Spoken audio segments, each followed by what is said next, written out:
Magandang araw sa inyo. Ngayon ay lilipat tanim ako ng aking seedling sa malaking plastic tray para para ito ay lumaki ng maganda, maayos.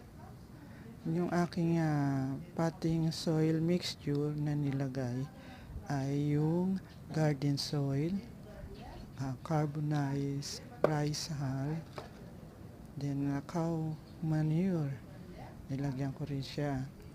After nyan ay nilagyan ko rin ng coco peat para pag diniligan magkaroon ng moist yung lupa, hindi agad-agad mag-dry kung meron siyang coco peat. Inisa-isa ko yung kasi marami yan. Meron na akong isang plastic tray, yung malaking tray. Ito na yung pangalawang pagta-transplanting ko ng mustasa sa isang malaking tray, plastic tray. After nyan, ng pagta-transplanting ko, lalagyan ko siya sa ibabaw ng coco peat. Maganda kasi yan. Then didiligan ko rin siya after ng paglalagay ko ng coco peat.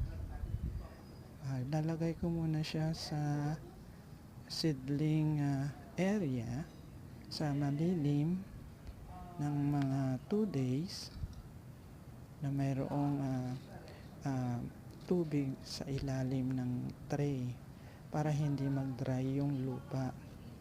After 2 days, ilalabas ko na siya. Paiinitan ko siya, paarawan sa labas ng 3 hours. Sa morning ko siya ipapaaram. Kailangan kasi yung sunlight. Ito yung vitamins ng mga halaman, yung mustasa.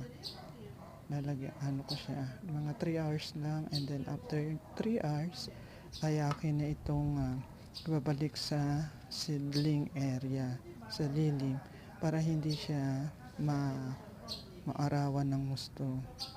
Kasi pag naarawan ng husto, ito ay malalanta, mamamatay yung aking seedlings. Kaya sandali ko lamang sa arawan siya ilalagay.